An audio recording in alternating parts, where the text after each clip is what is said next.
Welcome to another episode of the Talking Money with Nozi podcast. Today, we're diving into a topic that many people have asked me about: how to invest as a late starter.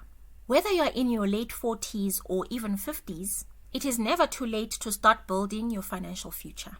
But how do you avoid panicking and making the wrong decisions? Let's get into it. So here's the thing. Ideally, we should start investing 15% of our income from the age of 25. But life happens, and not everyone has the opportunity to start that early. If you are starting later, the good news is you can still build a solid financial future.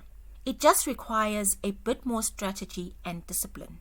Step number 1, assess your financial situation. The first step is to assess where you are right now. Take a look at your current savings, any existing investments, your debts, as well as your monthly expenses. This is going to give you a clear picture of your financial health and help you to set realistic goals. So guys, do not hide from your money.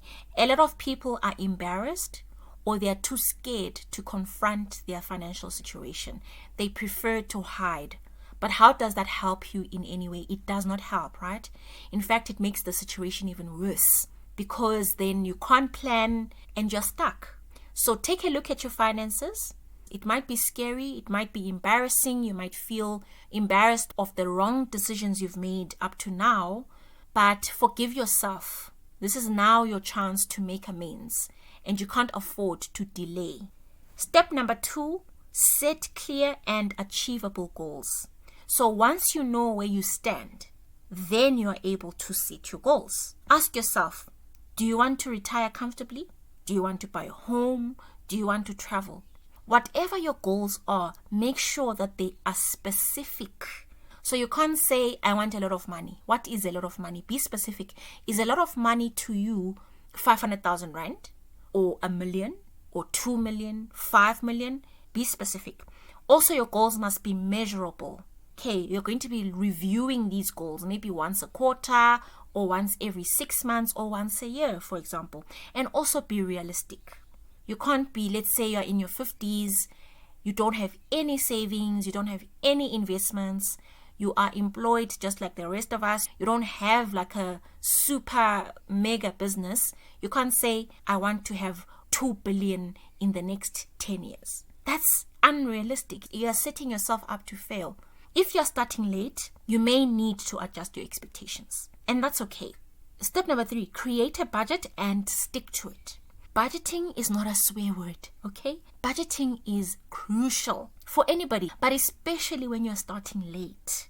A budget will help you find ways to free up money for investing. A budget will make you look at your expenses, and doing that will help you identify areas where you can cut back.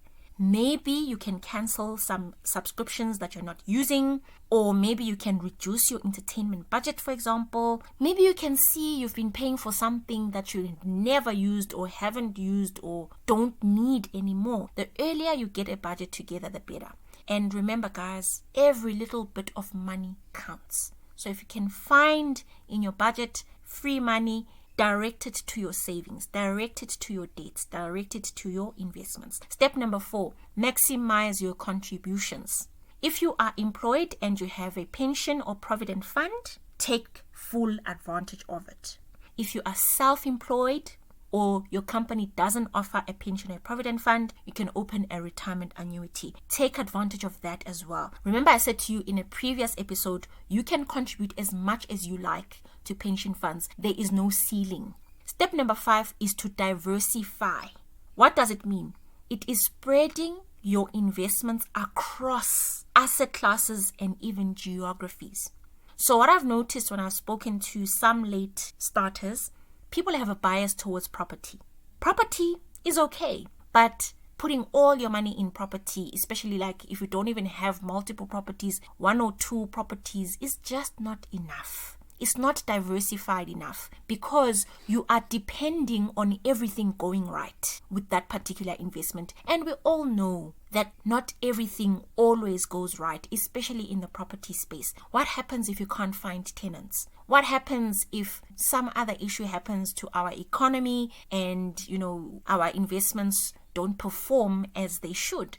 Diversifying across asset classes and geographies is a way to protect yourself against these unforeseen things that can happen. So you can have, shares which are stocks, bonds, and even real estate. And the nice thing is, with real estate itself, you don't even have to buy physical real estate. You can invest in property shares, which are called real estate investment trusts on the stock market. And you can buy local real estate investment trusts and even international real estate investment trusts, right? Step number 6. Even though in the previous step I said you should diversify and invest, you should avoid extremely risky investments. So again, late starters get caught out with this because someone thinks, you know what, I'm turning 60 in the next 10 years. I need something to happen quick for me. I need a miracle. And then they go around hunting for those wonderful investments, right, that promise you 50% growth in a year. Guys, when you're starting late, it is very tempting to go for extremely high risk investments because you're trying to catch up, right? But this is dangerous because you will most likely lose money. Even with investments that are legit. You've just heard recently such and such a stock has done marvelously and everyone has tripled their money or quadrupled their money. And you think to yourself, let me take my 500,000 rand, dump it into that particular stock, quadruple the money, right? Meaning I'll make 2 million and I'm ready for retirement. That's the thinking, right? But I can tell you that if you invest your money in something which is popular, it has made headlines, everybody's talking about it, that thing is probably overbought. And sooner or later, it's going to correct. And it happens at the moment when you put your money in, right? Murphy's Law.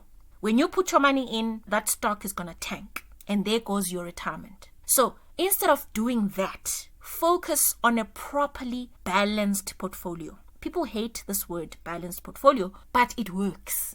Your portfolio must align with your risk tolerance and your time horizon. So the way a 50-year-old invests would be different from how a 20-year-old invests because their timelines are not the same. Therefore, their ability to handle risk is not going to be the same. One has lots of time to learn and make mistakes and whatever, but the other one does not have so much time to make a lot of mistakes. So a balanced portfolio will do just fine. Slow and steady wins the race, guys.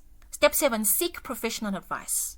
So consider working with an independent financial advisor who can create a personalized investment plan. And I'm not talking about an advisor who is just a product salesperson. They're just interested in getting a sale and they don't care about your timelines, your dreams, your goals.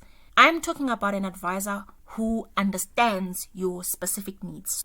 Having an advisor, the right advisor, will give you valuable insights for your investment journey and they will help you to avoid the common pitfalls. A good advisor will help you and protect you when you are about to make an irrational decision, either because you're too excited, you've spotted an investment that's too good to be true, right? And they'll also protect you when you are too scared. The market is crashing and now you're tempted to sell everything and put it into cash. A good advisor will try to talk you out of those decisions. Of course, the ultimate decision is yours, but they will try. There'll be a voice of reason.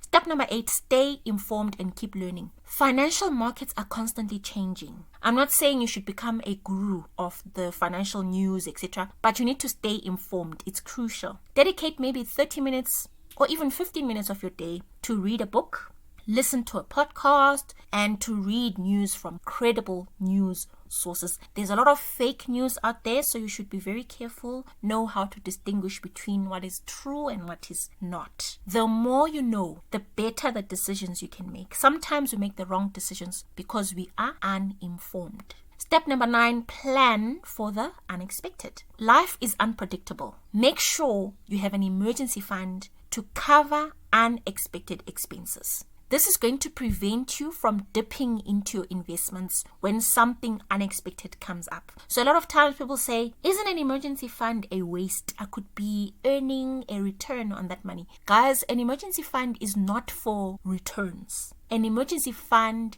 is an insurance policy against life's emergencies, which will happen anytime. So you can do both. The one doesn't have to cancel the other. So your emergency fund is not going to cancel your investments. Neither your investments going to cancel your emergency fund. But not having an emergency fund is not ideal, because if an emergency happens and at the time you need the money and your investments are down, meaning maybe the stock market has crashed, what are you going to do? You're going to sell your investments for a loss. And anyway, you don't want to be selling your investments. You want to be building your portfolio, not selling it. So your emergency fund will prevent you from selling your investments prematurely. Also, your emergency fund will prevent you from going into debt. You don't want to be taking on debt when you're now close to retirement. Step number 10, be patient and stay the course. Investing is a long-term game, unfortunately, or is it fortunate? I don't know. So don't let short-term market fluctuations cause you to panic and make irrational decisions. Also, don't look at the fact that you've got a little time left. So you're not going to drop dead at age 60. A lot of times when I speak to people, they say, oh, I've got little time left. And it's like, it's not little time left to live. Maybe you've got little time left to work. But in terms of living, when you're 60, you're probably going to still live another 30 years or even more. You're going to be around for a very long time. Stick to your plan. Stay disciplined. Over time, your investments are going to grow and you're going to be glad that you stayed the course. So in conclusion, it's never too late to start investing. That's it for today's episode of Talking Money with Nozi.